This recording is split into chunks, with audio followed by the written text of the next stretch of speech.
Hello, dearest listeners, and welcome to the Longevity and Lifestyle podcast, where I invite pioneers and thought leaders in their respective fields to give us the strategies, tools, and practices to live better and help reach our human potential. My guest today is Dr. Mohammed Enayat. Dr. E, as he's also known, is a trained physician, founder, and health futurist at the intersection of human performance, longevity, and personalized healthcare. Dr. E founded HUM2N Wellness Clinic, which brings together biohacking with applied longevity science and a real-time physiology approach to engineer vitality, longevity, and early disease resolution. During his 10 years of medical training, including in microplastic and orthopedic surgery, Dr. Enayat recognized the lack of emphasis on longevity and performance in the healthcare system. This led him on his journey of adopting innovations and curating cutting-edge menus into medical wellness that help clients regenerate their body and feel their best. In this episode, we discuss biohacking, the future of personalized medicine, why the current healthcare system is broken, how to navigate through all the mixed messages and misconceptions in an unregulated wellness world, and much more. Before we begin, please subscribe to the podcast to get your weekly dose of longevity inspiration and leave a comment to let me know what you think. I would love to hear from you. Please enjoy. Welcome to the Longevity and Lifestyle podcast, Dr. E. It's a pleasure to have you on today. Hi, Claudia. How are you? Thank you. Great to have you on. Great to be on. Thank you so much. I believe we share a view and excitement about a fundamental shift occurring in healthcare versus disease care and getting to the root cause and solving for issues before they become debilitating diseases to enable us to live better and reach our true potential. Why, in your view, is this shift occurring, and how do you think it could be used to redefine primary care? Why is the shift occurring is because the need has evolved. Mm-hmm. Humans were plagued by diseases, initially acute conditions. And so science developed, we innovate as humans, we're remarkably intelligent, and we developed structures to drive innovation, really. And we innovated in understanding more about the human body and what drives those acute conditions, whether it's heart attacks, strokes, etc., etc. We reached a point where we could manage those conditions, and we've reached a point where we can manage and extend life through managing some stability of those conditions to a certain degree. However, science has continued to progress, and the understanding of the human body has become more granular. We now understand more about the cellular processes that go on and the interconnected nature of our biology, which has meant that we can now look at health slightly differently. And it means that we can push for a revolution or evolution of the global understanding of health, starting at the very definition of the word. And, we know it's defined in the Oxford Concise Dictionary as the absence of disease. However, we believe, and we share this amongst, our cohort of passionate and self-experimented, but also, this is why we're passionate, because we feel the difference ourselves, that health can be redefined away from this proxy to disease status to a state of vitality. Yeah. And so this is what unites us. This is what emboldens us. This is what empowers us. This is what gives us our raison d'etre, our belief that we need to spread this more and more amongst lots of people. We need to help people understand that this definition of health and the associated systems that deliver this nirvana of definition need to be outdated, right? And not saying we need to replace traditional medicine. We need to augment traditional medicine. We need to evolve traditional medicine so that alongside traditional medicine, we can deliver healthcare around a state of vitality, because better health, better consciousness of your state engineers more conscious humans, more conscious humans, like ripples turn into waves, develops conscious communities, which can develop conscious societies. And this is ultimately what, when I speak to anyone that's in this space, I really enjoy it, because we are all united by this belief that reflected on our own personal journeys, which is the most, this is why we're all so passionate. And profound, right? Yeah, when it's reflected on your own journey and what you've been through and how you've utilized science, the innovations in science to evolve yourself and to overcome the challenges of life, then you want to share that. And when you've shared that and you've seen other people transform, you want to share that even more. And you've seen how they individually transform, but they can become these beacons of knowledge and empowerment for their children, their families, their friends. And inspire, the ripple effect, right? Ripple turns to waves. It really can do. Yeah. And, we hope to kind of just inspire with sometimes just little tips and tweaks that people can do to just notice a little bit of a shift of state that will encourage them to want to learn more. Or at the other end, we can give them a transformative experience in 90 minutes where it's like a lightning shock to their system that, wow, I didn't realize I could feel like that. And so, that's a little bit about, to answer your question. And people listening might notice that I go off on a bit of a tangent. So Claudia, you have to reel me back in. I do too. So but I agree with you. And it's such an exciting space. And there's so many exciting topics that we're going to dig into now shortly. So looking forward to that. But maybe before we do that, we can take a step back and talk a bit about your background and training, because you come from a traditional medicine perspective. Do you remember the moment you decided why you wanted to become a doctor? And what was your earliest memory in healthcare that influenced the way that you see the healthcare world now? So my earliest memory of why I actually wanted to be an astronaut when I was a child. No, I really did. I wanted to. You and Elon Musk. It's still a dream to go to space. Well, me too. I'm going to go with my 5-year-old. We've made a pact. So yeah. Wow. Fantastic. Maybe I'll join you. Well, Richard Branson's put it this week or last week that it's possible. Exactly right. Yeah, of course.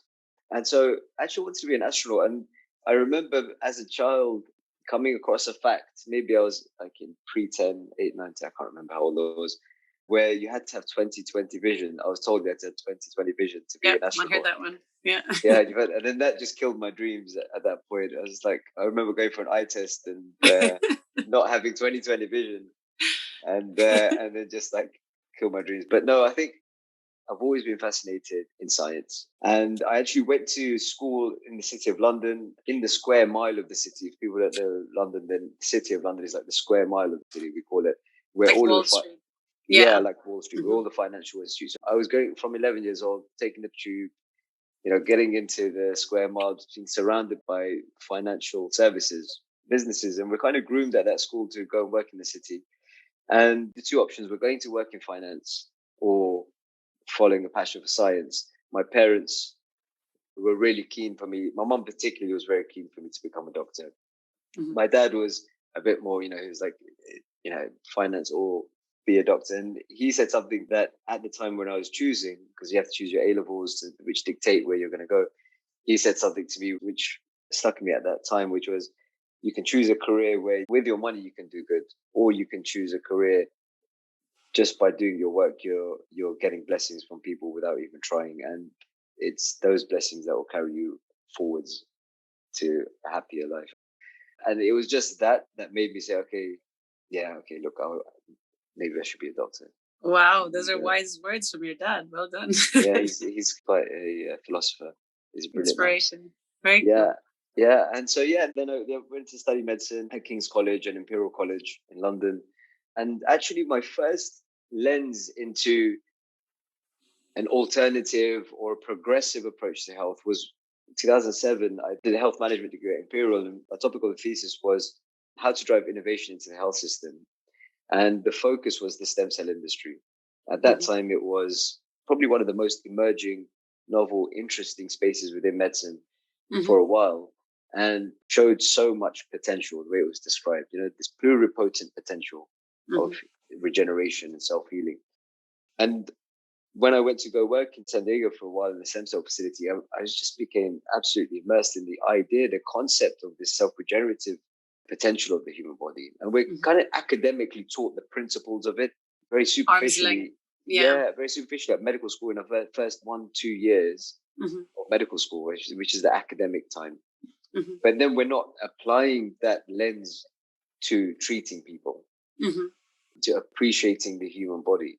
If that makes sense, right? Yep. And so for me, seeing that and understanding the regenerative capacity of the body and taking that lens that we're actually a balance between regeneration and degeneration.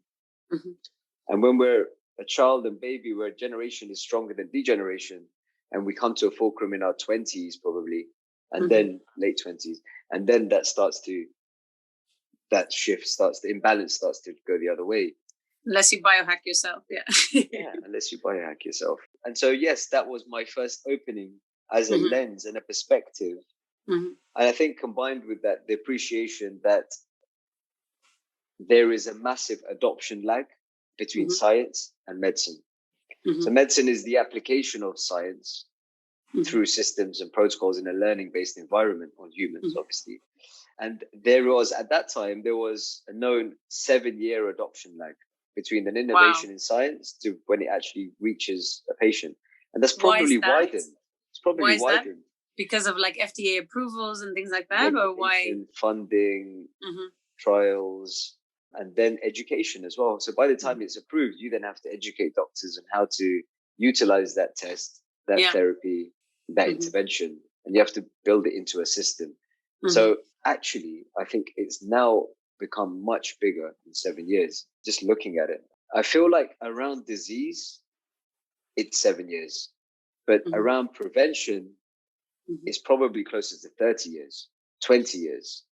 Yeah, because traditional medicine.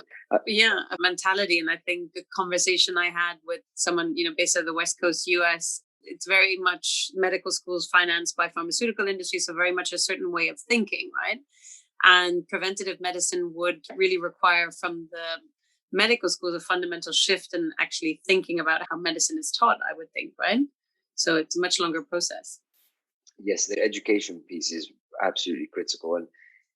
And going even back to how it starts at the very definition, how we define health. If we define health as absence of disease, okay, let's define disease. Disease is a cluster of these symptoms. Pattern recognition, you train doctors and students around, and not just doctors, the whole healthcare, allied healthcare, nurses, physios, etc., around these clusters of symptoms that have diagnosis codes, right? Yeah. And then off that, this is how you test, this is how you manage. And then the kind of algorithms of care according to those patterns. If we start redefine health and say, actually, state of vitality, what takes us away from slight vitality? Oh, a bit of brain fog. I'm not sleeping as well. I'm not waking up energized. These are the new symptomatology that we need to create to then create new diagnosis codes. Yeah. Let's just say detoxification issues or methylation, etc. We test for them, then we can manage them, right? And so, yes, we have patterns of care based around that. We can then develop a new system of delivering healthcare that is an adjunct to the disease-based system that teaches doctors how to deliver personalized preventative medicine that has reduced down the 7-year and probably longer adoption lag. And this helps you conceptualize it very easily. Look how long it takes us. We go from, we grew up at a time when it started being fat-free. Yeah. And then it went to sugar-free, right? Yeah. Yeah. And it's only now we realize that actually we need healthy fats as a society. Yep. Right? And we're educating that. But how long have we, in those 20 years, been driving people towards having cell membranes without healthy fats in? And then we wonder why they get vascular dementias and strokes and heart disease. Obesity, type 2 diabetes. That's from the sugar. Right. Exactly. And now we understand sugar-free is really where we need to be. So when we look at preventative health, long-term health, and sometimes it falls under public health, this health prevention falls under public health. But public health also look after things like COVID and management of the public from a safety perspective, which is absolutely critical. reducing the spread of disease, etc. But they also look after prevention. The adoption of science from a preventive model is based around a retrospective analysis over 30 years, where you have many confounding factors and you can't isolate them. And so it becomes very bland, generic advice. Okay, eat more fruit and veg, exercise more, and don't stress. Yeah. And don't smoke. That is lifestyle medicine as it's taught in medical school. Right? And I'm sure it has a following of about 1,000% by everyone who hears it. They're like, yep, I've heard that before. Yeah, no, it needs to be much more personalized. And I'd love to touch on that in a moment. And can you talk a little bit about your journey from traditional medicine to becoming recognized as the UK's #1 doctor of biohacking? I don't know who recognized me, but yes. Yeah, I mean, I think there's not many physicians in the UK that are in the space, but also in the space integrating therapies with this deep type medicine. I started my career wanting to be a surgeon. I started core surgical training. I did some placements abroad in trauma and orthopedic surgery.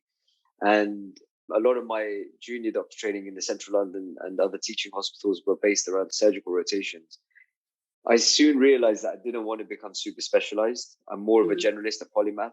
And having done a health management degree and become really interested in how to drive adoption of innovation into the system, I did a further kind of fellowship in health management called a Darzi Fellowship, which essentially gave me some time and space to go work within the design and development of the health system, from a public health system, the NHS, the commissioners, the academic health science networks that spread knowledge and drive innovation into practice. During that time, I worked on some really interesting projects.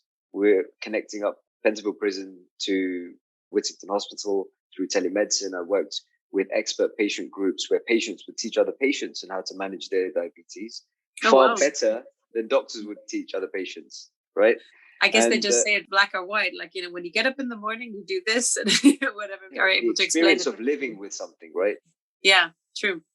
Yeah, allows you to connect with someone more, allows them to ask you more questions we as physicians don't even think about, when you wake up, do you do this first or do you do that first? Oh, if you do this first, I found ABC. So there was something really that shifted my mind about who is the expert. Is it me as a physician, or is it actually the patient, who lives with the symptoms, That's actually a really interesting point. Yeah, and I'm just thinking about that now because, would you consider that almost like the future of preventative, but also of healthcare? Because having the opportunity to talk to someone else, if you were to say have a certain disease, this isn't, I think, normal medical practice that you speak to other patients, right? Would that not be, the workaround, or like building those communities where people share that? 100%. And these expert patient groups are doing some excellent work, self-management programs they're running in diabetes, where it's about empowering the person that has that disease to develop tools to understand their body better. They can intervene better. And now technology has moved at such a pace where we can really empower people to do that, right? With continuous glucose monitors, health wearable rings, etc., right? Yeah, exactly. So yes, the short answer is that empowering patients to be comfortable and creating safe space and boundaries for them to be able to hold these groups and forums is only a good thing. So that was a real eye-opening for me in many ways, that experience. And that led me to the point where I was like, okay, actually, I do want to finish my training and become a consultant in the UK system. So it gives me the freedom to practice with a certain degree. And so I finished my general practice training. And also I was interested in chronic disease and managing communities. And so I did my primary care GP training in Royal London Hospital and in the attached Tower Hamlets area. I worked in really deprived. I wanted to work in somewhere where there was a big need and complex general practice, because disease present late in a city, urban areas where access is more limited and understanding and education is less. And so that was thoroughly enjoyable and also thoroughly frustrating at the same time. Not the area, but just seeing how you delivering care is managed ultimately. How the health system manages you to deliver care. How it limits your ability to think about the human body in a more holistic, interconnected way, in a regenerative manner, how it does it, lots of challenges. And so where I was managing patients who were coming in with the same problems, whether they're 25-year-olds living with lifelong eczema, debilitating, and all I could do was give them a steroid cream or antibiotics, and the same cycle over and over and over again, or seeing the gradual decline, sometimes steady, stepwise decline of patients that had a whole list of medications. And my toolkits were more medications, or referring into a specialist within the hospital who prescribe more medications or give more drugs, usually, or who end up down a kind of investigative route. And really just feeling that patients are disempowered, we're disempowering our patients with this type of healthcare. And actually, I've done a TEDx talk, and my TEDx talk, coming back to your question earlier, what was my earliest subconscious memory that I've kind of put together afterwards was being a child. One of my youngest memories was at my uncle's funeral and being in a room and hearing from everyone around me, when it's your time, it's your time. And that paradigm, you're healthy until you're sick. And seeing that manifest as a doctor was really like, okay, this has to be more. There has to be more. And that led me on continuing that learning journey that I started when I started looking at stem cell medicine, and to look at alternative approaches outside of the UK to really inspire and understand what else is out there.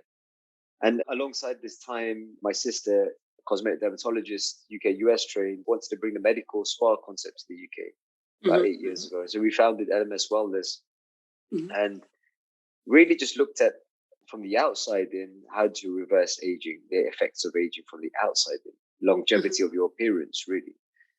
How does skin cells age? How do the tissues anatomically move? How does hair follicles go through different phases?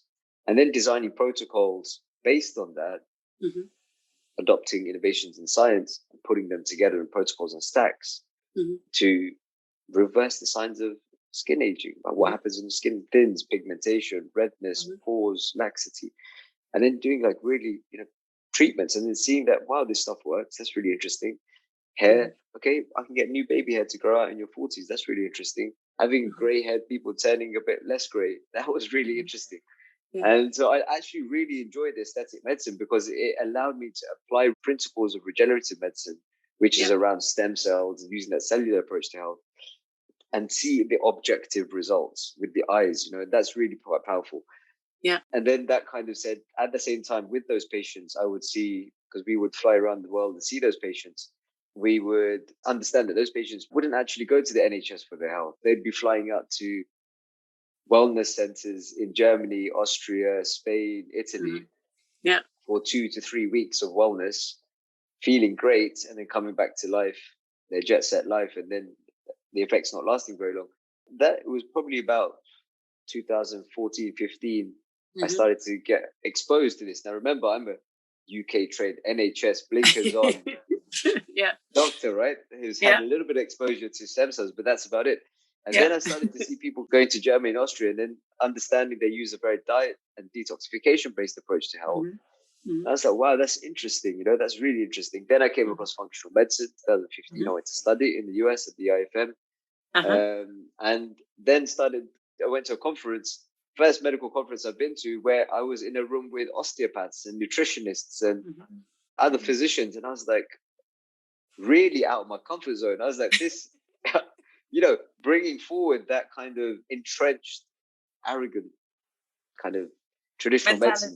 It trains you to be very arrogant and like that you know all.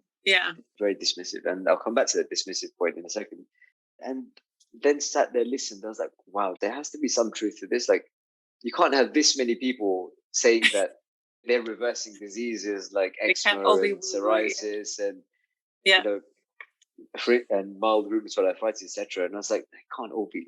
And then one of the faculty teaching there, Mark Mendelacino, true internal physician, and I just loved how he described it. And then he was giving a series of talks, and I asked if he would mentor me, and I sought out different mentors. came across around that time Molly Malouf. She's coming on the podcast in August. She's great. Yeah. So, we did a project together where she was one of the early adopters of this type of medicine. And so she kind of coached me a little bit and did a project with us. And we started to develop with Mark, etc., and within my team, programs for our patients that we were recruiting through aesthetic medicine who were interested in this type of it, who were going to Germany, Austria. So they already had their eyes open a little bit, understood that health can be delivered slightly differently. And then from there, it was just double down. It was just seeing patients get results and just being blown away. This is it. This is my new mission for the next 10, 20, 30, God knows how long, but this is it. Yeah. I want to continue to replicate these results. So I want to roll it out to other autoimmune conditions and other conditions. And what was really nice was the ability to converge functional medicine, which is root cause medicine, into drivers of inflammation and state of health, alongside longevity medicine, or science, I should say, which is more about the long term, what happens as we age, as we talked about earlier. And then finding the sweet spot in the middle, which is probably performance medicine. And health span optimization, Right, which is like, actually, okay, beyond just extending your life, what about kind of helping you feel superhuman, or helping you outperform and outlive your dreams? And that became this, like, really, for me, it's just like, wow, like, this is it, this is what I want to do. Yeah, and I mean, similar for me as well, because people are like, oh, why longevity? Like, why do I want to live longer? And I was like, what's your perception of longevity? And typically it's, being perceived, let's say 85-year-old, like, why would you want to extend that type of life for another 20 years? Well, it's like, no, wrong. What if you could go skydiving at 95? What if you can be out partying, which was always my thing, at 94, right? Having lots of fun, climbing mountains and having a great time into your 90s and even 100, right? So why should age stop you if you can optimize yourself and you can really enjoy life more? And what does it free up? It frees all the time. I mean, I see my parents' sort of generation, how many doctor's visits, like that's kind of the week plan, like which doctor's visits do they need to go to? Imagine you had all that free time to like go and do, great sports and having a great time and hang out with your friends and really enjoying life, optimizing things and reaching your true human potential. So I think that's more the why, and getting people to understand that it's not just about living longer, it's actually living really well longer and doing really cool, fun things. And that, I think, is the excitement behind it, for me at least. Yeah, absolutely. And it's strange how the most of society, they outsource their health to the health system. Yep. And that's what the NHS is for. That's what, if I'm sick, I'll go to them. That's because we haven't really been educated around the ability to control our destiny from a health perspective. Yeah. Yeah, we can all get run over by a bus, but we can control if we're going to get diabetes. Yeah. To some degree, especially type 2 diabetes, and how that extends now into vascular dementia and strokes, etc., and other kind of chronic conditions. But more and more people and physicians and healthcare teams are beginning to understand that long-term thinking is hard, isn't it? And it's hard to even coach people in long-term thinking sometimes. Well, I agree, because we're also used to that. I have a headache, give me a pill, I want the headache to go away. I think for me, when I spent a bit of time in China, and this is back in 2005, visited a traditional Chinese medicine pharmacy, and I had the doctor looking at my tongue and checking my pulse. And I'm like, what are they really going to figure out from here? But she really picked up on a few things, which I was, of course they do, right? This is a very old medicine, but how they treat things, right? So if you have a headache, it's getting to the root cause. So we were talking about functional medicine and root cause medicine and solving for the root cause. And so it takes 3 days of having it maybe a headache, but then it's gone forever because you've solved for that, versus the whole just taking the pill and it keeps coming back again and it doesn't make you any better. So I'd love to talk about some of the exciting and very cool treatments that you have at HUM2N. And I was last week now, or 10 days ago, in your very cool NASA hyperbaric oxygen chamber. But I'd love for you, as the expert, to talk about the different therapies that you offer and why they are so amazing for the body. Our approach to therapies is based around a self-regenerative approach to health. It's about how do we fine-tune the human biology and the processes that go on to make them work better? How do we support them to work better? Rather than an interventional approach, which is more of a traditional medical approach, drugs, synthetic drugs, or surgery. It's about how do we just make your cells work better? or make your biology more connected. And so we started with hyperbaric oxygen therapy. I came across that, I think around 2015 as well, 16, when I just went on this deep exploration around the world, Germany, Austria, America, Japan. How fun. And Japan, pioneered a lot of hyperbaric medicine actually, and came across hyperbaric. And in this approach to health, with that lens that we are healthy at the state of vitality in our 20s, and then we're in a gradual decline, and then the diagnosis of that disease fits in when we have those structural issues within the organs. Mm-hmm. I started to look at therapies that I found interesting in the disease state. Mm-hmm. And an obvious one was hyperbaric oxygen therapy. From a cellular perspective, it's a simple science. For people not familiar, can you explain what it actually is? For sure, yeah. It's optimizing you to get better quality oxygen. At a very simple level, we are a bag of trillions of cells. Mm-hmm. Our plumbing, which is our blood supply in our heart, is the pump, takes the oxygen from our lungs, from our environment. From air, we have 21% oxygen. We take that out of our lungs into our blood supply, mm-hmm. and it gets delivered to our cells. Mm-hmm. Each cell has a engine, which is the mitochondria, which mm-hmm. takes energy and makes fuel. Like mm-hmm. all vehicles, we take air and oxygen, it combusts with a spark mm-hmm. to make energy. Same thing happens at each cell mm-hmm. to make energy. And with that energy, we use that energy, the cell uses that energy to do what it needs to do, different functions, replicate, create proteins, hormones, enzymes, kill senescent cells, maybe old cells, etc., fight inflammation. Mm-hmm. And so if we give better fuel to a cell at a very simple level, the cell will work better mm-hmm. and it'll do its job better.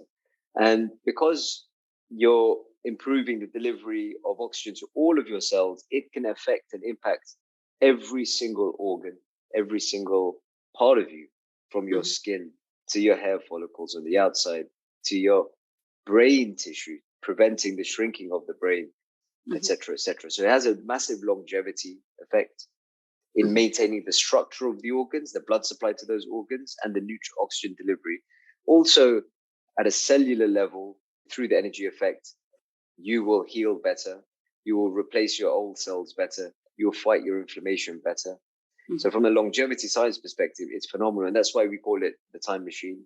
There's been studies coming out mm-hmm. this year from Israel, some excellent studies showing the biological aging markers reverse from mm-hmm. a course of hyperbaric oxygen treatments.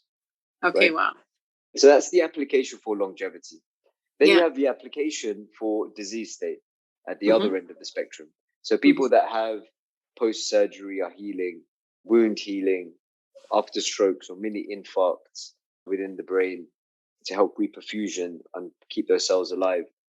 It helps with post-disease states, fractures, etc., etc., burns, dermatology. So that was an excellent adjunct for the aesthetic medicine stuff we were doing, and for post-surgery for a lot of patients that were coming post-surgery, orthopedic surgery, etc., etc. So it expedites the healing process, basically. Massively. Yeah. And just for people who aren't super familiar, it's like going into a little space capsule almost with very cool lighting. And you have an oxygen mask on, and the cabin or the vessel, the pressure changes, right? So I think it's down to like 85 meters below sea level, which is beyond like a tech diver, right? So I'm a scuba diver, but I've only gone to 30. So So the hyperbaric chambers for nitrogen sickness, so for deep scuba diving and basically for diving medicine, go down to those pressures. And traditional ones for disease management also used to go down to those ones. But now the chambers in science, we realize that they don't need to go down to as far as 85. Okay.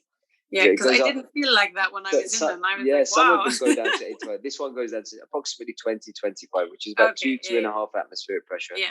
And the science behind it is that if you double the atmospheric pressure, right, then effectively your body will take in double the amount of oxygen from, if it's just air, from the air. So instead of it being 21%, it will receive it as if it's 42% oxygen. Yeah. And so if you're giving someone 95% oxygen, you obviously just flood the body with oxygen, because you also start to carry oxygen, not just in your red blood cells, but also in your blood plasma, which is the liquid within which your different types of blood cells are carried. And so your reservoir, the total amount of oxygen you can carry, just increases by 20 to 30 times. Yeah, so it's really powerful. It should be the mainstay for good longevity practice. We would love to see it much more widely available. So you can use it for longevity, for healing in disease states, and you can also use it for optimizing the state. And that's why we can also call it the think tank. A lot of the blood flow goes to the brain. So if you're optimizing the blood flow to the brain, you think clearer. Yeah. Right. And people often go in there, do one-to-one meetings. And I wanted to create a chamber that was, you can actually go and sit inside and be comfortable. That's fun. Yeah. That's cool. You can, people do their one-to-one meetings in there of some of our members. Even I do some of my stuff, and it's brilliant. Did you do your brainstorming creativity sessions in there? 100%. For Amazing. sure. To have a little board up there. Yeah, I'm in there probably 2 to 3 times a week on average. Yeah. Amazing. Oh, well, hence you look so young still. So, and what other cool therapies do you also offer at HUM2N? Okay, so we also do whole body cryotherapy. It's taking you into a breezer that goes down to minus 140 Celsius. Which is so insane, yeah. It's crazy, isn't it? It's so normal to me now, but when you think about it, it is crazy. And the cold exposure at that level with your head in, your whole body in, has a number of benefits. It stimulates your body in a number of ways. Your body's like, I need to survive. I need to regenerate. I need to heal, through that skin temperature drop. You get pulsing or production of growth hormone and regenerative hormones and testosterone for men, both which decline as we age. From a metabolic perspective, we know metabolic flexibility is very important for longevity. How agile your metabolism is to respond to sugar is very important. If our bodies are lazy, our metabolism becomes lazy. Yeah. And then it just stores sugar very quickly as white adipose tissue, white fat cells, which sit centripetally around your stomach, low fat hips and stomach. And that's lazy fat. And that's actually pro-inflammatory fat. So that in itself drives cascades of inflammation, which then age you even more. So when you do something like this, your body needs to create energy because it needs to bring your temperature back up. It's like, I'm freezing. So walk through what it's like. So you have this freezer, right? Yes. And there's a glass thing, so at least you can see out. But will you have anything on you? Like, how does it work? And does your brain not freeze? How long do you stay in? We need to get you in the chamber, in the cryo chamber. So essentially, you wear thermals to cover your periphery. So your hands, your ears, your feet up to your knees. Okay. What about your nose? You have a face mask. Face mask. Okay. Yeah. Have you heard of percussive therapy? Whole body percussive therapy. It's like a type of massage, the Theragun or...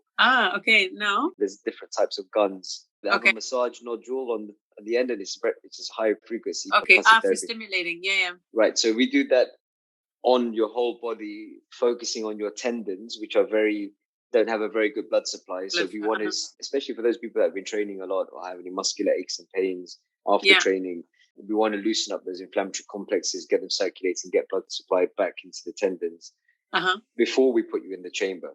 Okay, so then we put you in the chamber. So it's nice. You loosen up the muscles, you get the blood supply going. From an experience perspective, you're going to go into the chamber and you're going to feel extremely cold. And you're going to have a gasp reflex, as if you go into a plunge pool of ice. Have you ever done that?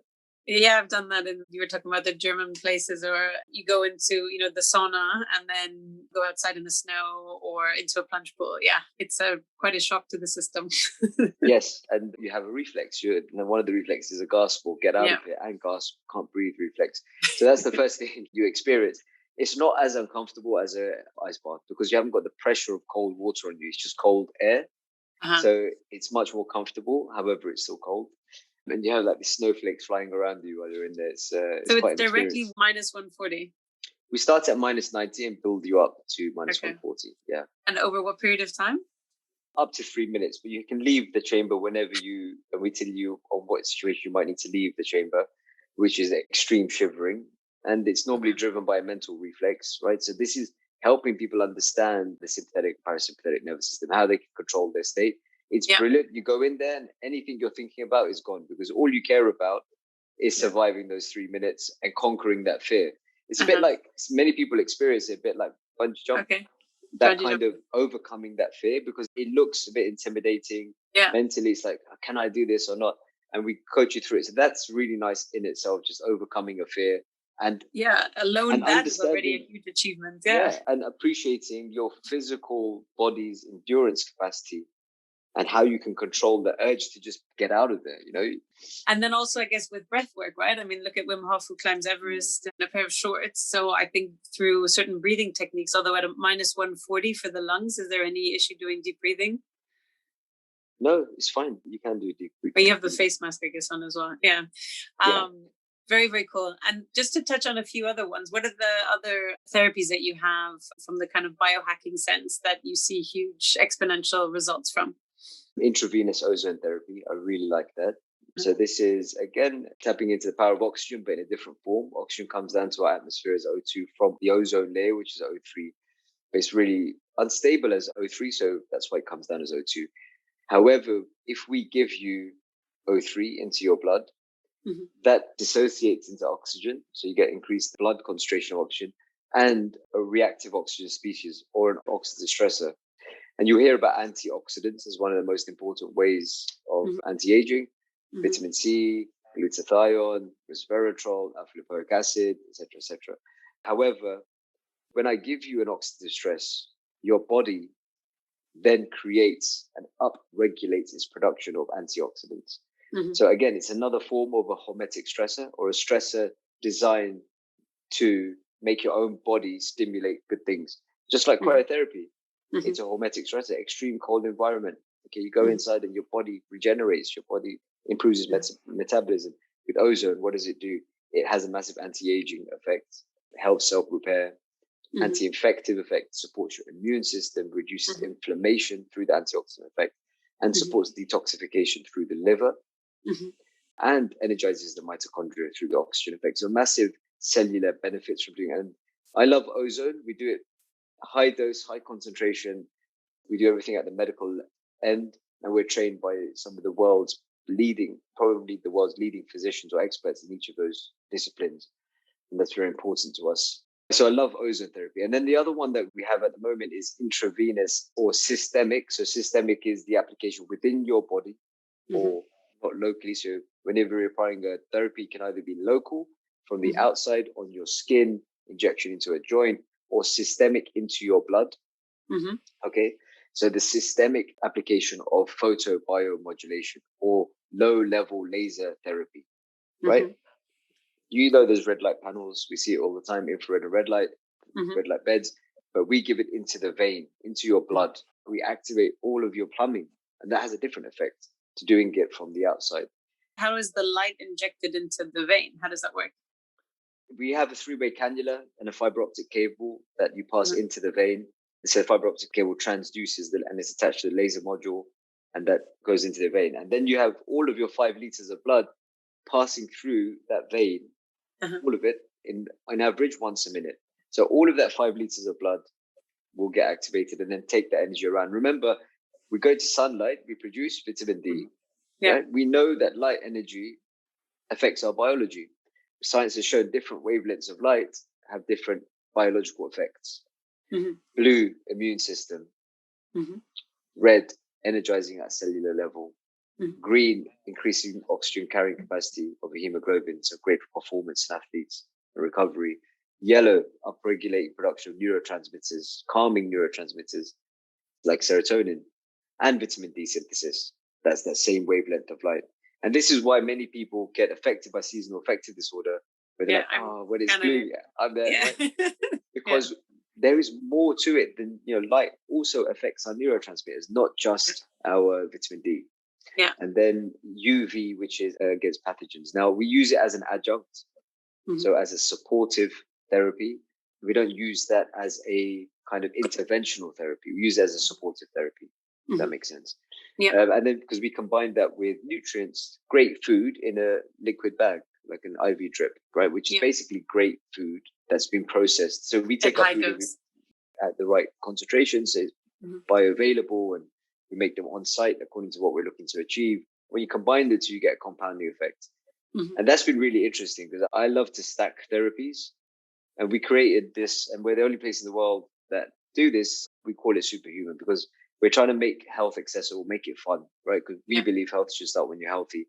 And when you're healthy, you're usually down the pub. I usually have that. In the UK, that's where we grew up in, right? Like when you're healthy, need to change that mentality. Yeah, exactly. That's why I created the bar. You can see behind me. I know. I'd love to talk about that in a minute. Yeah. Yeah. And so we created this superhuman protocol, which is, can we make people feel superhuman compared to when they come in? Mm-hmm. And what does it mean to feel superhuman anyway? It means best energy, best focus, best digestion, your best movement, suppleness of your body, best recovery.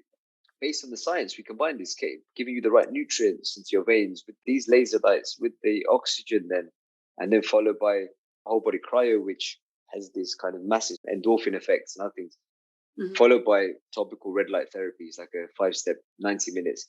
And we're doing experiments with some of our members who are now beating their personal bests. CrossFit guys that are going in by 20%, beating their personal best the next day. People preparing for the triathlons. Athletes that we're preparing for boxing camps, working with a couple of boxers. I'm the head of medical for the World Boxing Council in the Middle East.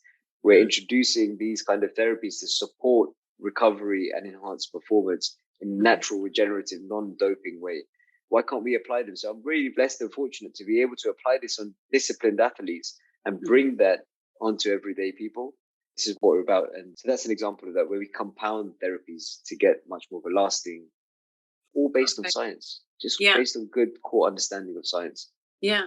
I guess a few questions from that, but the typical person who comes to him, and you have the professional athletes and things as well. And we were talking about, how to bring this to the larger audience, right? So how to let more people know that you don't need to go when you're really sick. So obviously start earlier, and you don't need to be the top athlete. You can actually just optimize yourself day to day. And can you walk through, say I come off the street, Dr. E, I want to have more energy. I want to feel better. What can you offer me? What would that sort of treatment plan look like, from maybe testing to how you would come up with a program, which is obviously highly individualized. But for people listening, maybe you can just walk through a typical case of not the triathlete and not absolutely. Yeah, I mean, disease. Everyone is human, right? And wherever you're at in your journey of optimizing your health, whether you start at a higher end or at a disease end, more imbalance or less imbalance, it doesn't matter. Everyone deserves to have better health to help them achieve the things they want in life. Always starts with what their why is. We spend about 60 to 90 minutes just getting to know our person in front of us. What is their why? Why are they even here?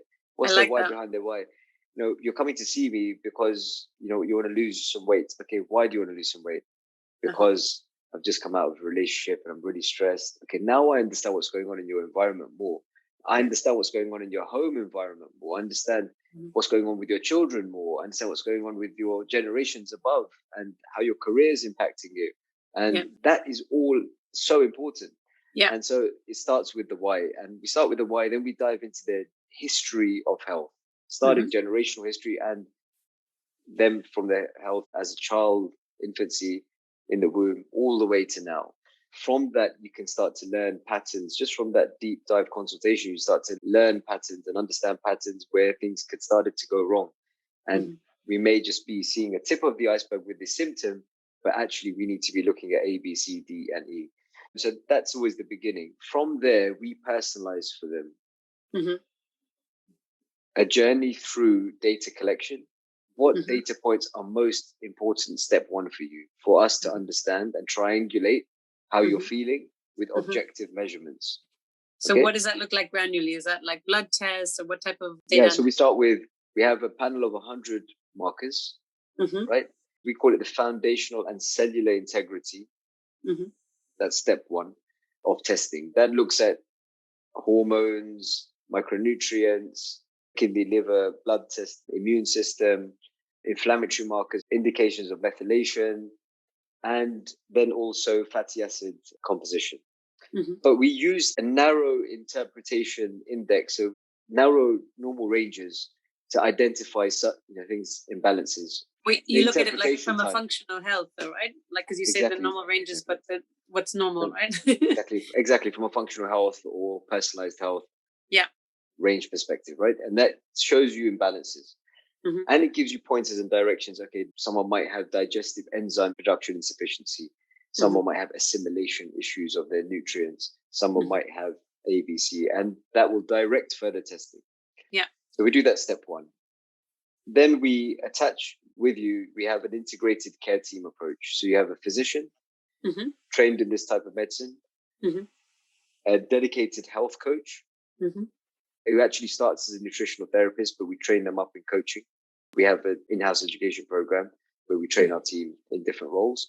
So a dedicated health coach who holds your hand through a journey and touches base with you every couple of weeks, uses techniques of NLP and motivational interviewing to set goals that are realistic, that you can do, that understand your context and educates you and empowers you each step of the way. And they're also supported by an expert nutritionist who loves to get into the deep nitty gritty and science of nutrition and how to optimize you from a nutrient perspective, right? Which is the medicine you give your body every day, right? I think people forget that. Right, 100%. And so then when we do that, then this journey begins. Then we start to take you through coaching you on personalized lifestyle strategies across movement, mind, breath, sleep. We give them an Oura ring usually because that's the most comfortable one for our patients. And then we coach them on what internal stress responses, heart rate variability, deep sleep, REM, how to drive those according to their lifestyle and what's going on and their goals, and then nutritional strategies. And then from there, we go into more testing. Now, obviously, everyone is different. So we might prescribe someone to do a comprehensive stool analysis, looking at prebiotics, microbiome, parasites, etc., fungi, viruses, sooner, depending if they've got big digestive system symptoms or they've got a history of small intestinal bacterial overgrowth, SIBO, etc. So you've got stool or digestive intelligence, covers stool testing, really understanding what's going through your digestive tract and what you're excreting. Food sensitivity testing, looking at your immune response to food. We find that we can do without it. And many patients, we don't prescribe food sensitivity testing. But for those that we want more compliance to, those that will help them have an aha moment. Oh my God, I'm developing antibodies to apple, but I have apple all the time and I feel fine. You can help educate them around leaky gut and how if foods aren't broken down properly, they can drive an immune response if you've got leaky gut. So become more compliant. And that's quite nice. And then alongside that, organic acid testing. So the metabolomics approach to health, right? So looking at your urine. So we look at your stool, we look at your blood, we look at your urine. In your urine, we're looking at things you excrete, metabolites or breakdown products of cellular processes that go on all the time, whether it's energy production cycles or production of neurotransmitters or recycling of hormones. And that gives us a kind of systemic understanding of you at cellular level, metabolomics. And that's usually, a good 4 months with patients. And by that point, they're seeing just leveling up every month. Just constant improvement, right? We're not throwing everything at the kitchen sink in one go because we feel like testing should be phased, and you build the foundation of a house. You start with the structure and the foundation, the important things like hormones, micronutrients, inflammation, methylation. Then you move on to optimizing the assimilation of nutrients through digestion. Then you look at the cellular metabolism processes, and then maybe environmental toxins, and then maybe genetics, right? Some would argue genetics can come earlier, and we can. And for those patients that can afford to and want to do a longevity panel approach, which is, more comprehensive, we would look at, instead of replace the foundation with a much more comprehensive panel of testing that we send to most of the labs are in the US apart from the foundation test, just because that longevity panel will work with a clean heart lab in the US to do the testing. It's just not available here. Some of those markers, look at advanced inflammatory markers, looking at how your blood vessel, the earliest determinants of the thickening of your blood vessels, right? Things like myeloperoxidase, LPPLA2, tests that should be throughout cardiology and will be over time. But we want to know the earliest changes happening in the intimal wall. We want to understand your breakdown of your LDL cholesterol, not just to HDL, LDL, triglycerides, but let's break that down even further because science allows us to. Lipoproteins, small density lipoproteins. And what are they? Lipoprotein A, lipoprotein B, your ratios of A to B. Because when we know that, we can be much more targeted from a nutrient and nutrition perspective. We can also manage your cardiovascular risk much better. Yeah. Someone that has high cholesterol, because of 1 in 4 people, because of lipoprotein A, there's big studies to show that if you give them a statin, which is first line therapy, you increase their cardiovascular risk. Yeah. And also increase the risk of brain plaque, right? And Alzheimer's disease. Dr. Perlmutter has a great book on that, brain. Yeah. Exactly, right? And so, that for me was just like, this helps people quickly understand the difference between public medicine and personalized medicine. I don't mean public in a negative way. No. I just mean that the way that we deliver algorithms on care is based on the general population. Like 75% are going to be great on a statin, right? So, yeah, okay, we'll give everyone a statin as first-line therapy. But it shouldn't even be first line. We know it shouldn't be first. There's things you can do with food and diet and movement, lifestyle that actually, like Jeffrey Bland, Dr. Bland, one of the first cardiologists who did a study around lifestyle intervention versus bypass or drug therapy, and actually lifestyle intervention was the best, right? Wins every time. Yeah. And I think it touches on one of the points you said before, is that, you know, I think we're still learning more and more the power of the human body and also the mind to influence the human body as well. That's why I like with your approach that you have with the different therapies and the coaching as well, because it works on the mindset to actually help people to change. Because it's one thing you go to see your doctor, they say, here are 5 things you can do, you know, and come back in a couple of months' time, versus actually holding hands and helping a little bit more, especially for people where it might be a more fundamental shift in lifestyle to actually make the change. Yeah, and empowering people through that, right? Like teaching people how to cook, teaching people how to shop, you know, like things that I wasn't how to read labels. I don't know, like how to read labels when you go to a food shop. Like, what difference does it make if I buy organic and non-organic and like, you know, grass-fed, etc., etc. Seasonal fruit or non-seasonal fruit. You know, these are the simple everyday things that we can do, decision choices we can make every day that can influence not just the long term, but how we feel in the current state. Right? Our relationship with food, you know, how we setting behavior patterns around the dinner table. Our relationship with our phones, you know, our relationships with things that go into our head and affect our state constantly. This is why the coaching element is actually more important than the doctors and the science part, you know, like in many ways, right? 99% of moving the needle with people is through understanding them and their environment and meeting them with recommendations that at their level, and then supporting them, touching base with them frequently and saying, hey, look, how can we support you? How can you support yourself? Helping them identify their blockers and challenges, whether it's mental thing or otherwise. And so the power of coaching is about transformation, isn't it? And it's about helping people transform.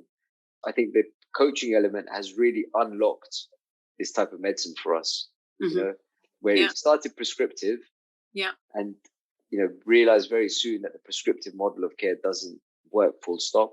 We know that, studies have showed that. And so, you know, how do we support people is by meeting them through a coaching model. So wish us luck. We're introducing that now with HUM2N. That's exciting.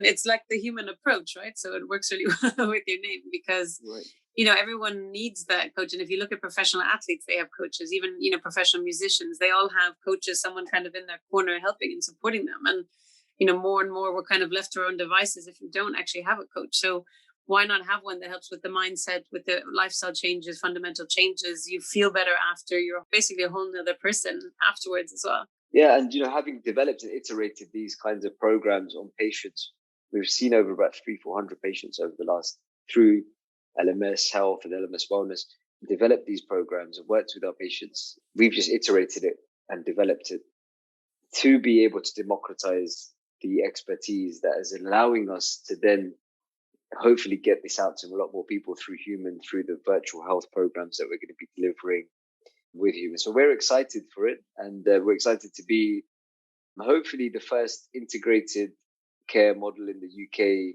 delivering this type of medicine and care out to more people.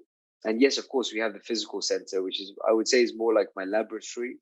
Where it looks like a science lab. You can see it behind you there with all the cool colors you were talking about and all those bottles and potions. Can you talk a bit about the space and the design and the thought that went into it? Yeah, 100%. I mean, I think my background in appreciating user experience started because I worked in retail for many years since I was a teenager, really, because my parents were in the business of retail. So in the 80s and 90s, even before I was born in the 70s, my dad had market stalls, and that was the place of trade market. So I remember in the 80s as a child going to market stalls and see, you know, that kind of retail experience, meeting someone at their level and trying to give them something they like, you know. And then from then, you know, worked in retail and fashion stores just to get me through school and, you know, just other side jobs and stuff.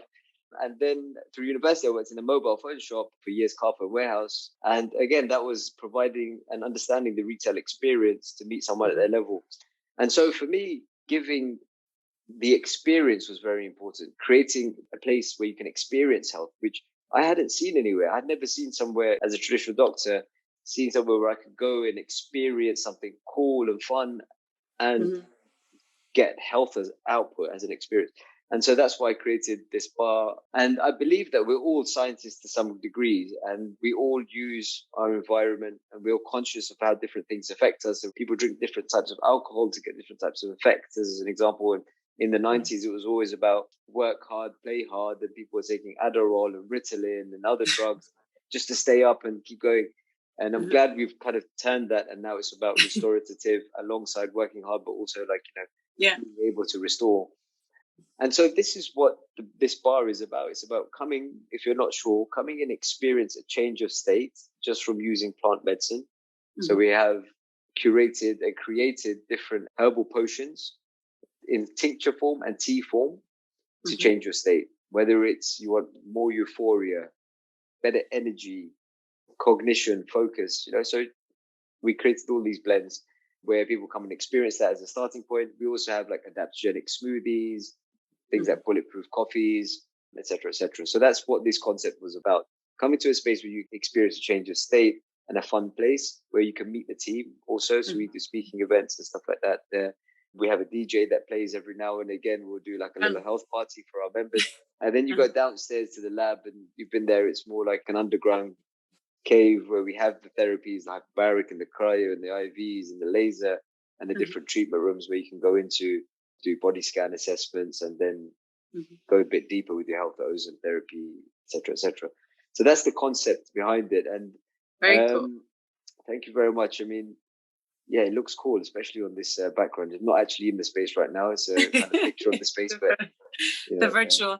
And you mentioned about, obviously you have the physical space, and there's a few different spaces across London, actually, I understand that you're rolling out. And you talked about also virtually that you're able to treat people around the world. Can you talk a bit about that? Yeah, absolutely. We wanted to be able to give people access to this type of healthcare. Many of the tests are remote self-testing kits, for example, stool, urine, finger prick blood. We're introducing saliva swab testing that you can do for biological age. For example, glycan age is one of the testing markers we're looking at. Did mine recently, and mine came back 11 years younger. But I'm keen to get farther down. But I hear you had a very low one as well. What did you get to? I got to 16 years younger, yeah. Wow, okay. 20 the best I've heard so far is Dr. Raffaelli, who has, I think she was 84-year-old patient who has a glycan age of 37. That's phenomenal. Yeah, that's exactly. Phenomenal. I love seeing that as a data point. Maybe it's just like, okay, it's cool seeing that because, it's hard to quantify and objectify if what you're doing is working. That's really nice to see. So for my patients who like, okay, I really want longevity.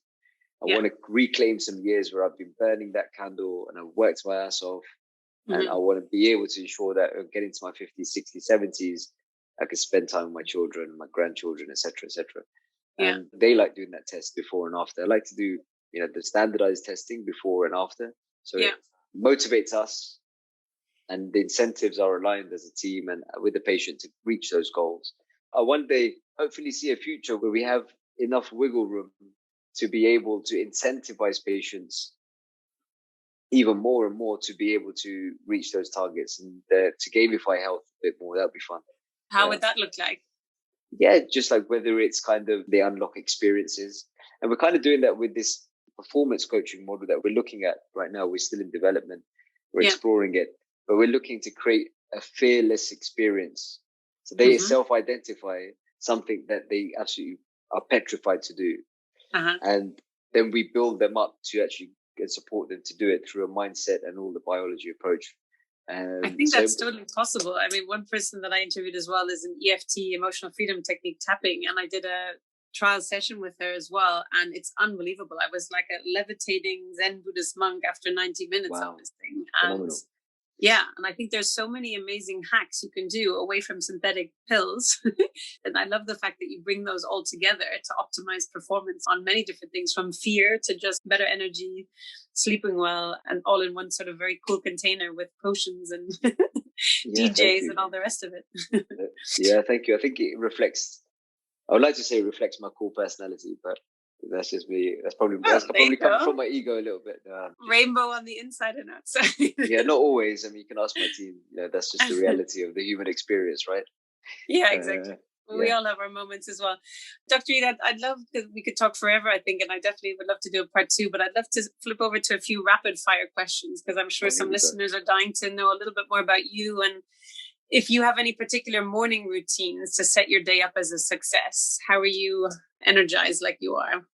It depends on my state, right? So it Mm-hmm. depends on how I'm feeling and how I want to feel. Mm-hmm. So most mornings I start with some nice, just simple breath work, some box breathing.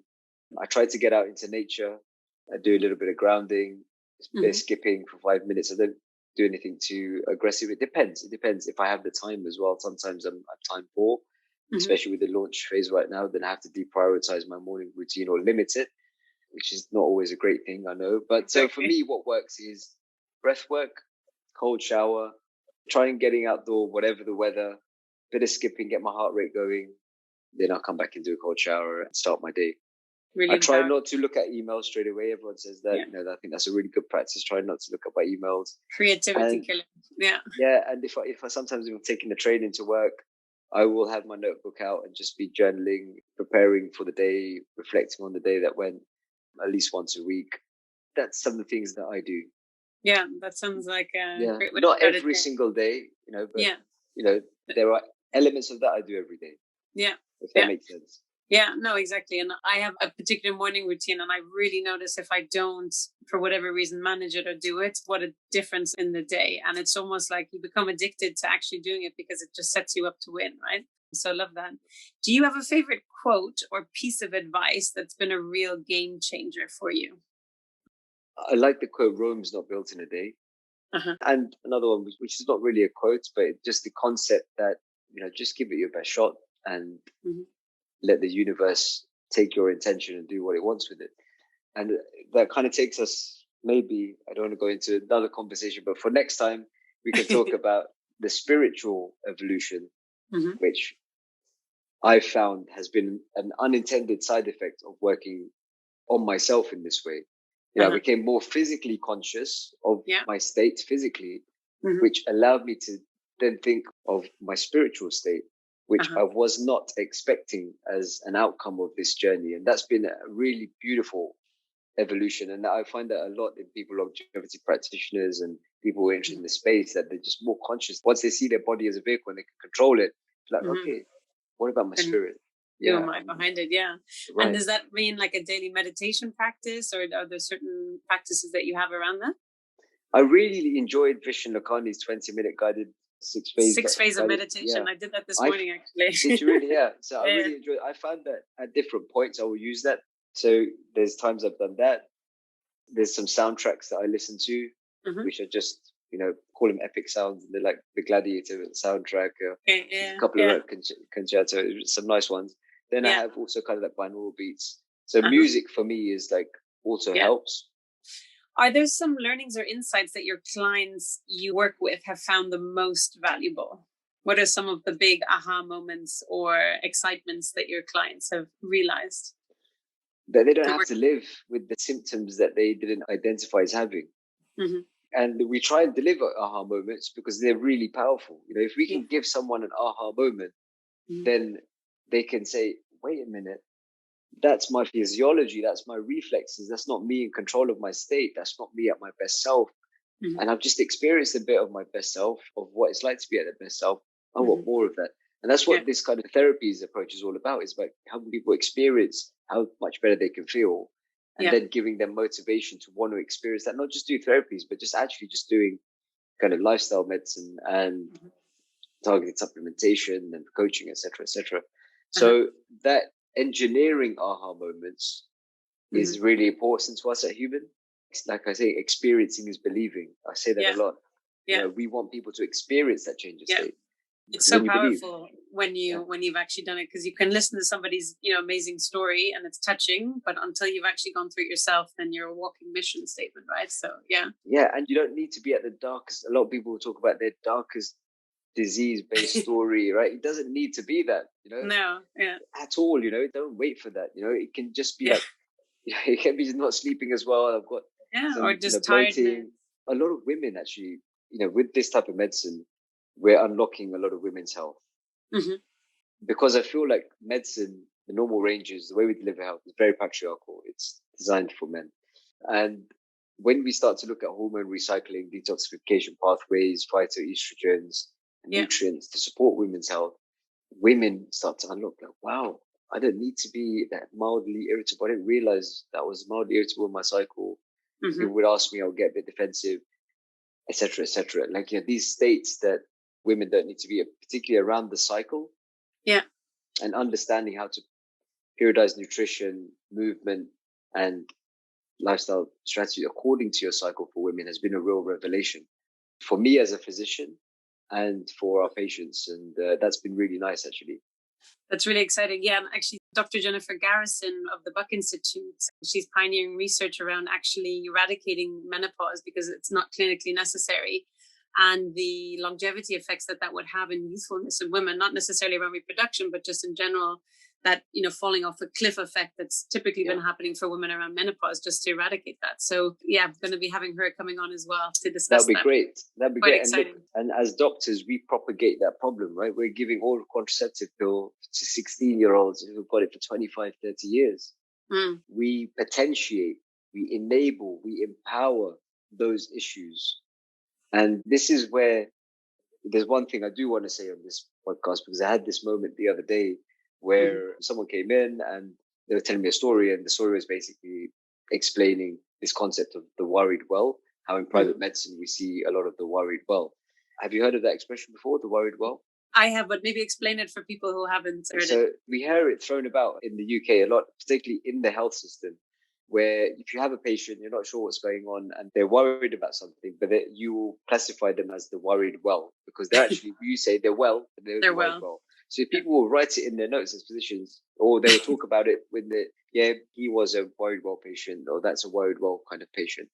And it just dawned on me how dismissive that is. Yeah. And how wrong that is. And almost like that extension of how arrogant we are as physicians to label someone that's presenting to you with a symptom that they're worried about, and then you telling them and dismissing them, saying, no, you're well, and then afterwards saying, just worried well. What it really shows is a lack of understanding from the physician side, right? Mm-hmm. And it's a plaster over the crack.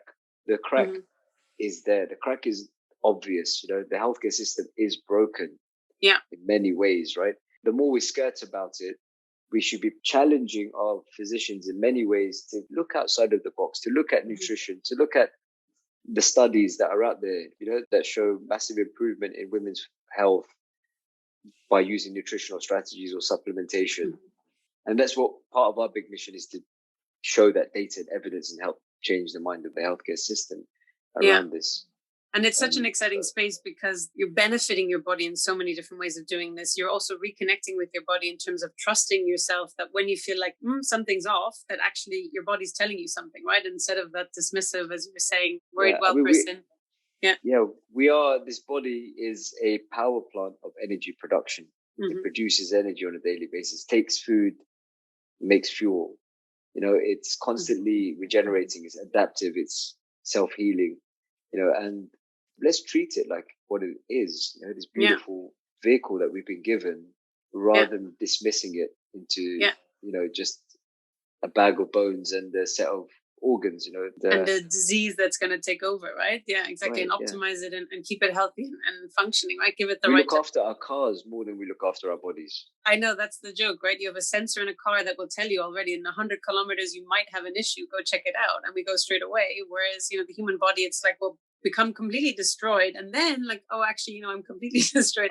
Then we'll replace your parts. We'll put a bypass graft in you, go through major surgery, and it might work, give you lifelong drugs. Yeah, exactly. It all has like potential side effects, right? And this is, in a nutshell, I love the car analogy because people understand it. They understand the MOT to kind of keep the car roadworthy and stop it from breaking down any moment. And that's what the traditional health system is great to do. If your car's broken down, go there. And if it's about to break down, go there. However, if you want to identify how efficiently it can run, don't go there, because they were just going to bring the hammers and saws out. I don't know. It's just that, but they're not equipped for that. They don't have those tools. They will hopefully over time, but you have to look outside of that traditional healthcare model to optimize your body. Yeah, which is why it's so amazing what you've built there and what you're doing, so that it is possible to do that, right? And really pioneering the way. So thank you, Dr. E, for that. A couple of last quick questions before we wrap up. What's been your most exciting purchase in the last 6 to 12 months? I love specifics. My most exciting purchase in the last 6 to 12 months, I think my VO2 max machine. It's like, I call it the modern bleep test. Do you remember the bleep test from school days, where you check your kind of exercise capacity? Athletes use it in sports science a lot and sports physiology, but we want to apply it to everyday people. Understanding your physical capacity, endurance capacity. VO2 max is a marker of your lung capacity. And then attached to that, you can do your lactate threshold and things like that. So we've just started to introduce that to our team and to others.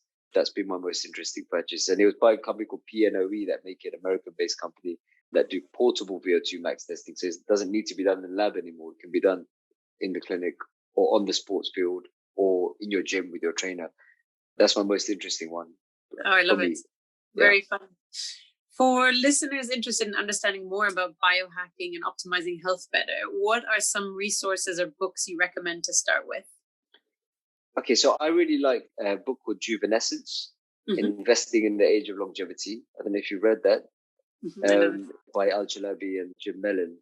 I like that book because for those people that are interested in what's the convergence of biohacking and longevity science, it's written a few years ago, but it summarizes it very well. Like, where does biotechnology fit? Where does gene therapy fit? It's written from the perspective of a biotechnology perspective rather than a biohacking perspective, but it gives you that lens of perspective, which is quite interesting. Another book I really like is by Aka Hinsa, who's rest in peace, who passed away now. He wrote a book called The Core. The Call, C-A-L-L? C-O-R-E. C-O-R-E, sorry. Yeah, and he actually started a center called the Hinsa Performance Center, which they do coaching around basic principles of health as well as mindset. And you can see the evolution of that, where you apply a bit of kind of basic health coaching with how to control your state. But he's worked with Formula One drivers and some cool people. So that's a really cool book and inspired me a bit as well. And where can people follow you, see what you're up to, social media, websites, anything particularly you'd like to share with people? Yes. So the best place is at Human. And so that's at HUM2N. It's called Human with the 2 in it to denote the upgraded version of yourself, the software upgrade, as we like the squares, the exponential upgrade. So it's at and then HUM and then the number 2 and there, and then myself on Instagram at bydr.e, bydr.e. I haven't started to use Twitter yet. I will start to use that at some point. So I'm mostly just on Instagram, and then my team on the Human page. Our website is www.hum2n.com. And we have blogs and email EDMs that go out. We're building this education portal. So that's the best place to find it. We want this brand to help people, whether they're just coming to get education or they want a few supplements or they want to go all in. So it depends wherever you're at on your journey. You can come and just learn. That's the starting point. Just get inspired and learn. And have some fun doing it, right? Yeah, experiment a little bit and have some fun for sure. Yeah, I love it. Do you have any final ask or recommendation or parting thoughts for my audience? I would just say don't accept the norm. The more we accept the norm, the more it will remain the norm. Like, you're all part of this. Don't leave it to Claudia, myself, and all the other speakers. And you're all part of this. Having listened to this, please take 30 minutes of your time. Start with 5 minutes and just write down a couple of things that you want to do. And a couple of thoughts that you want to try, and then share that. At the minimum, share it with a friend or a loved one. You never know how these tools can help them at times of need, because it's in the dark places that we will inevitably all face. This is part of life. It doesn't matter who you are, part of life is to face your own personal dark places. These tools come in remarkably handy. Remarkably, these tools will help you bring yourself out a stronger version of yourself. That's my ask for anyone that's managed to stay until the end, because we spoke a lot and that's mostly my fault. Please don't accept the norm. Yeah. Don't accept the norm of what's out there. Challenge your physician, challenge your healthcare practitioner, challenge yourself in the way you're thinking. Oh, I'm feeling tired. Why are you feeling tired? What did you do yesterday? Etc. Etc. Look what's out there and try it. Yeah. So that's what I would suggest. Be part of the wave. Don't let the wave pass you by, and miss those opportunities to feel so great. Oh, such wise words. Thank you so much, Dr. E, for coming on. It was such a pleasure to have you. I really enjoyed it. Thank you. Look forward to part 2.